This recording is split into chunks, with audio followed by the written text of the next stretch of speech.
Hi there. Hi. How are you doing, Madison? I'm all right. How about you? I'm good, thank you. So I understand that you're here because your parents were concerned about you. It was actually your father who was on the phone with me who told me that he was concerned about your well-being. So I understand that you're potentially not here under your own will. Is that right? Yes. Okay, so whether or not you're here because of your own will or because someone else has referenced you here, I do need to go over some confidentiality things with you. Is that okay? Yes. Okay, excellent. So there's no cameras in here, there's no microphones to record anything. So I want to give you that peace of mind and let you know that everything right now is just between you and I. Okay. And for the time being that I will be counseling you, everything will be between you and I. I will not tell anybody what you confide in me about. However, if there is information that you confide in me about that deals with someone being in harm or yourself being in harm, that is when I will have to go to further extents to ensure your safety or whoever it may be, their safety as well. Okay. Is that makes okay? sense. Yeah. Okay, so can you tell me a little bit why you're here today or what's been going on lately? My parents called in because they're scared about my drinking problem. Okay, so how would you define your drinking problem to me? Can you tell me a little bit more about it? I understand that usually when people have a drinking problem that it usually has an underlying reason. So do you want to talk a little bit more about that with me? Yeah, I guess. Since my boyfriend and I broke up, I've been, I guess, using alcohol to cope. I don't really remember the last time I went to a party and didn't get completely wasted. Okay, so I understand that it seems like you're pretty upset because you and your boyfriend broke up. Do you mind me asking how the relationship was between you and him? I'm not gonna lie, it wasn't like perfect. It wasn't like those movie scenes or anything like that. But we were there for each other. It wasn't like the healthiest relationship ever, but we had each other's backs, and to me, that's all that matters. Okay, so I just want to let you know that not every relationship is perfect, so it's okay to understand that there's flaws in your relationship, and I really commend you for that because it's very mature of you. Thank you. I think it's really important that you have someone to confide in about everything and kind of like your go-to person, and this is what it sounds like to me that he was for you. Is that correct? Yes, he was definitely my go-to, my rock, my everything. Okay, so how long were you guys dating, if you don't mind me asking? On and off for a couple of years. Yeah, on and off for a couple of years. Okay, so can you define on and off for me? Like, what were the deciding factors to end things usually? We would fight a lot. Sometimes get a little aggressive, I guess. Yeah, to the point where he would call it off, say I can't do it anymore, you're such a bitch, blah blah blah, or I would call it off because he's just an ass sometimes. Okay, so your boyfriend was verbally abusing you at times and vice versa. Yeah, he did more than I guess verbally. Do you mind expanding on that for me a bit more, or is that a little bit of an uncomfortable topic to talk about? Well, I mean, since I'm here and you said that you weren't going to share this information with anyone, I may as well. Absolutely, I really want you to be comfortable, Madison. Okay. It kind of all started maybe 2 years after we started seeing each other. It just went downhill. I mean, like, he's never really hit me up until that point. It's always been pretty verbally abusive, I guess, but it goes both ways. It's not just him, but yeah, we would have, it's kind of my fault because I always like urged him on. I always started pushing him first, and like, what is he gonna do? Just take it? I guess not. So yeah, it was interesting. So, were these drinking problems, did they start when this started happening, or are they only just built up since you two have been broken up? I mean, I've always been into alcohol, but I've never really used it as a coping method, I guess you could say. I feel like me and my boyfriend are kind of done for good this time, and I don't really know how I feel about that or if I can cope in a healthier way. Okay, so what makes you think that this time differentiates the breakup other than the other times when you two would get back together after an argument? Well, usually he would kind of just see me at bars. We would wave at each other in the hallways, at bars, at like just walking in the streets. We were still very friendly with each other. We never really stopped communication. We were always talking. We always kind of like had the plan of getting back together. Just maybe like having a break from each other would be good. But this time it's different. He hasn't been texting or calling me.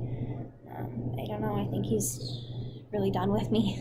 Okay, so from what I'm hearing is that it was kind of an expectation that after every argument, you guys just kind of got back together and you guys just weren't exactly ready to fully end things. Yeah. Is that correct? That's exactly what it was like. I don't know, it was both of us. We kind of just always apologized and we would fight about who was sorry more kind of thing. And we would always get back together, but he would usually reach out to me first because I'm pretty stubborn and I'm not really the type of girl to reach out first, but he hasn't done it this time. Maybe he's waiting for me to reach out, but I don't even know. I know that like our relationship was rocky and I know that it wasn't healthy. Like I'm not dumb, like I know, but maybe it's a good thing that we're breaking up just so I can like figure out who I am. Well, if you don't mind me asking, do you feel uncomfortable with reaching out to him first? Like, what makes you so afraid of contacting him first? It's not so much that I'm afraid. It's just kind of like if he wanted me, he would try really hard to get me. And I guess that goes both ways. But I guess he just wanted me more than now. Okay. Previous situations. Okay, I'm really sorry to hear that, and I can hear in your voice how hard this is for you. Yeah.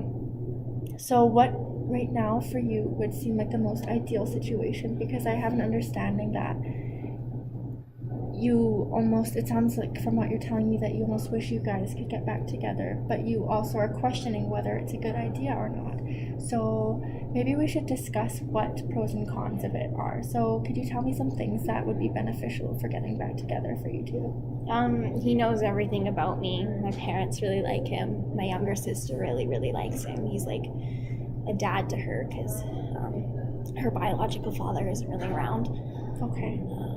He was always really helpful to me. He was always there for me. I would call him in the middle of the night telling him I needed to get picked up because I got myself in a few rocky situations. He would never just leave me. He would always be there for me. Wow, okay. So it's hard to lose kind of like your best friend and your boyfriend at the same time, if you know what I mean. Yeah, well, I'm glad that you had that person to go to, and it's even more difficult in this scenario because you've lost two entities but in one person, because Yeah. you're telling me that he was your best friend and your boyfriend, which I can really empathize for, and I'm sorry about that. Thank you. So do you want to tell me a little bit more about the pros and cons and what overweighs what for you right now? I guess they're both pretty even. I could definitely think of cons easier than pros, just because we've been together for so long that relationships you kind of just know. I don't know how to say it, but you kind of just get used to the bad in them. Like you see it more, you're not blinded by it. Right. So I guess like his aggression is not something I really want around me. And I mean, like I'm almost 21, Right. 22. Yeah, it's just thinking about having maybe a family. Do I want him in my life for that? Would he be a good dad, or would he be like, I don't know. Well, I want to reassure you in the way that there's no time that people are supposed to start settling down with someone, and it's when you feel that you're ready. So I just want you to know that, and age is not, it shouldn't be a deciding factor for you, because Okay. no matter who you meet, it's about the connection, right? So another thing to put into question is, do you think if you guys were to get back together, would you feel safe around him? It depends. It depends on the situation. If we were just hanging out watching a movie, yeah, 100% I would. But if we get into an argument, like he's not perfect and neither am I. I usually egg him on. I usually start the aggression, which is not fair to him. How would he react? You know, maybe he's scared of me. Right. So it sounds like there's some things that you would like to change about both sides of the relationship. There's some things that you're aware of that you would like to change, and there's some things that you wish he would change as well. And I think the first step to making change is actually acknowledging that there should be change. So that's a very great first step, Madison, and I want you to know that. Thank you. You're welcome. So what do you think the next step would be in this process? Because you've told me that you want to stop being the first one to kind of cause the aggression between you two. And how do you think you could do that? We could go through a step-by-step process and talk about that if you would like. Does that sound like a good idea? That sounds awesome. Okay, so if you were put in a situation with him where you felt unsafe, but you were so overfilled with emotions and you just felt like you needed to take it out on him, something that I would recommend would just to, first of all, simply just breathe and just take a few minutes to just think about it and just step back from the situation. Okay. Do you have any more input on that? Like, is there some things that you think that would really help for you two, or? Maybe just taking a moment for myself, kind of isolating myself from the situation, just so I could get a better breath and a better control of things, I guess. Right. And maybe just thinking about other ways I could cope with it. Right. So to put that in question, do you find that when you two are fighting, that about maybe like, I don't know, 20 minutes later, you're like, wow, that was really too much for what the situation actually was? Do you feel like you put in too much Yes. anger than what should have happened? All the time, and I think honestly we fight about things that are underneath the problem. Kind of Okay. like my example of drinking so much, like you said in the beginning of the session. Most people drink to hide something. I guess we fight about, like, if you switch the remote, it's kind of just a bigger deal than if you switch the channel to a station that I didn't like. It's a bigger deal, Right. and that could even cause a fight. Like, there's so much history between us that, like, I guess things just trigger me and I don't know how to deal with it. Right, okay. So it sounds like it's just a bunch of small things that are really building up and piling up, and then like 1 minute you can be fine, the next minute there's just all these different reasons why you'd be mad, and it could be for something just very small as switching Yeah. the channel or something. Yeah. Okay, so I think that's also a very good thing to acknowledge, because it's being reasonable, and a lot of people struggle with that when they're trying to rationalize a situation, is they tend to forget what they're doing wrong. So I think it's very mature that you can realize the things that you are doing. So are there things that you think that you would maybe perhaps tell him that he should do? Because I know that forcing things upon someone isn't the best idea, but maybe is there ways that you think might help him cope, or you could maybe try to strategize a way for him to maybe walk out of the room for a minute if he's angry, or? Yeah, I think it's kind of the same thing. When I get started, I can't stop, and it's the same thing for him. When he gets started, it just kind of escalates from there. Right. It's kind of like he goes into his own world, and like you can't really talk to him. There's no calming him down until he's done. Okay, so I think something important for the two of you is maybe when you notice that he's getting mad, or even when you're getting mad, to just kind of clarify to the other person, just say, I just need a minute, I'm gonna go for a walk really quick, or I'm just gonna go into another room, I just need to calm down. And hopefully the person will reciprocate and sort of acknowledge why you're doing so. So I think that's a great first step. I think the next step would be to just talk about things, and I know that that's a lot easier said than done. But what I mean by talking about things is when you're upset about something, and after, and it's important to remember that after you've calmed down, to just voice your opinion on what made you upset in specific with the other person, Oh, okay. and to go into depth about why you felt that way. But also, another important thing with that is if your boyfriend is telling you reasons why he is upset, to also acknowledge that, even though it can be hard, because some of the things that could have made him upset for you could have completely just been nothing to him, right? Yeah, exactly. So kind of like debrief about what the situation was really about. So absolutely, that's a great way to look at it. Okay. So if your boyfriend and you were to be in an argument, after you've calmed down, sit him down in the kitchen and just ask him politely if you can just talk about it. And if he's not up to talking about it, just kind of make sure that he understands that it's important to you, and that when he's feeling up to it, that you think it would help a lot. So I think that's really good. And just to be clear, so yeah, it's really important to calm down before you talk about things, because I know that when people are in an argument, they can just kind of go on and on about things, and it carries on, and they may even forget what they were fighting about in the first place, right? Yeah, exactly. That happens a lot. We have like these huge blow up arguments that last for probably a couple of days. And then by the end of it, we always come back to each other and say sorry. We don't even know what we fought about, Right. what we were initially like triggered by. Okay. Yeah. So do you think that's a good first few steps to coping with that? Does that sound good? Yeah. Okay, so I think the next thing we should maybe discuss is maybe some healthier alternatives to cope with when you're upset about things. Not even necessarily with your boyfriend in specific, but if you're ever upset about something, maybe perhaps instead of drinking, you could go and pursue something else. For example, are you in any extracurriculars right now?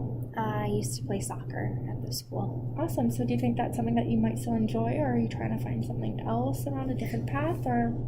Well, yeah, I did really enjoy it, but because everything's going on with my boyfriend, my grades have been slipping, and my teachers have been talking to me about if my grades don't stay above a C+, then then I can't play soccer anymore. Okay. So it looks like there's a downfall with not only just your grades dropping, but then you can't play soccer anymore. Yeah. And that kind of takes away an outlet for you, because I know Yeah. a lot of people utilize those things as an outlet when they're upset to just go and get lost in. So is the reason why your grades are dropping, is it because of the boyfriend situation that's happening right now? Yeah. It's just I'm so distracted. I feel like if I even go to school, like I'm not going to retain anything because all I'm thinking about is him and checking my phone constantly if he texted me back or if he's texted me at all, or even like just Snapchat. I don't know. I just need something from him. So you're concerned about the contact aspect with him. You're scared of not talking to him. Yeah. Okay, so do you think maybe a good option would be to perhaps ask for some space? Like, I know you two are broken up at the moment, but just to really clarify, that space could be beneficial. Have you talked to him about that yet? He's talked to me about wanting space, I guess. I never really thought that could benefit me, but thinking about how to deal with the aggression and stuff and just kind of taking a step back. I'm kind of using that coping method, not just for like the moment, but to prevent a moment. Definitely, and I think that's a really great idea. So I think that's definitely a discussion that you should have with him on your terms of things, because I understand that he's said that to you, but I think you need to clarify to him that it's reciprocated and you respect his space and you hope that he can respect yours. Yeah. So I think another good thing is like something as simple as when you're at school, maybe just put your phone in your backpack and just really try to turn it off and everything. You could even just like text your boyfriend and just be like, for the next hour, I'm just at school, I need to focus. So I'd really appreciate if we could just have that time to just not talk for a little bit. So just something as simple as that is important to consider, okay? Okay. Makes sense. Yeah. I can do that. Yeah, definitely, because I would hate to have to see your grades fall and for you to not pursue something that you love because of that. Yeah. And it's all connecting to one another, which is even more difficult, and I'm really sorry. So is there anything else that's kind of happening that's preventing you from achieving a certain standard in school? I guess my parents' divorce, I feel really bad. They've been fighting over me and how to deal with my issues, and they already have their own issues, so I've caused definitely a ripple in our family. My little sister doesn't understand why my mom doesn't really talk to me, I guess, as much, like why we're so distant all of a sudden. So being distant from people sounds like it's a reoccurring theme in your life that's really affecting you a lot. Yeah. So I think what's really important at this point is maybe to just be more self-aware in what you can do for yourself in situations like these. So those two things are really affecting your schoolwork, and I know that it's hard to control the situation completely. Is there anything else that you think could help with your school? Like anything that you could kind of make sure would help with benefiting you in school? I guess there's an after-school program where it helps us just kind of catch up on our grades and stuff like that. It's totally like free tutoring, and I guess I could start going to that as almost like an outlet also. That's just awesome. doing my homework and being around different people and just in a safe environment. I feel like maybe that could do something for me that would be beneficial. That's excellent. Taking initiative and things like that is a huge step, because I know that a lot of the problem is just being able to take that first step. So I think that's really good. So we've talked about what steps we can do to prevent arguments with your boyfriend, and we've talked about things that you can do to make sure that your schoolwork improves. Is there anything else that you'd like to discuss today? No, honestly, I think we've discussed a lot today. We've definitely covered all the stuff that I know my parents wanted me to talk about. We've covered more than I thought I was going to open up to you about. I did not think I was going to tell you about the rocky relationship that I have with my boyfriend and how it's causing my grades to fall and me to be almost kicked off of the soccer team. And Well, thank you so much for opening up about that information with me, Mads. And I know it's hard, especially when you came here not really under your own will. So I really want to commend you for that. And so it looks like this is all the time we have for today. And I will see you next week. Does that sound okay? Yes, thank you so Okay. much. Thank you. Bye.